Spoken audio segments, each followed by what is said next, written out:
Il-kap nazzjonalista Bernard Grech saħaq li l-gvern ressaq white paper biex jikkonsulta dwar l-użu responsabbli tal-kannabis biex jaljena l-żgħażagħ.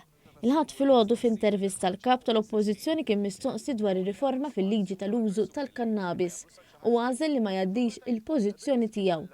Quddiem riforma li mistennija twassal biex persuni li jkollhom sa 7 grammi kannabis għall-użu esklusiv tagħhom ma jispiċċawx ikollhom x'jaqsmu mal-pulizija u bekk ma jwettqux reat.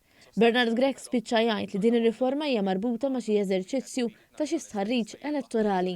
Robert Abela prova juża dil-kwistjoni tal-kannabis biex min għalih jaljena u rnexxielu ta' wkoll sa ċertu punt għaliex is-servej tal-ħadd li għadda wera li żgħażagħ anke resqu aktar li Partit Laburista. Intant, brabta ma' din id-dikjerazzjoni, il-Partit Laburista qal li l-intervista tal-kap tal-Oppożizzjoni kienet prova oħra ta' kap mingħajr prinċipji li jitkellem biss skont dak li jkun ara fil-medja. Fistqanija l-Partit Laburista qal li mhux biss ħadd wara ħadd Bernard Grech imeri dak li jkun qalu stess ġimgħa qabel.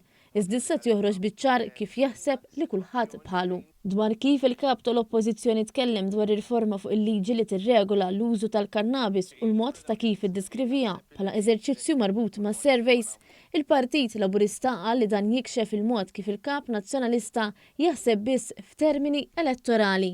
L-aċċ li għandu għal-poter ma jafx limitu jwasslu biex jispiċċa jinsolenta l-intelligenza tal-poplu, f'dan il-każ iż-żgħażagħ.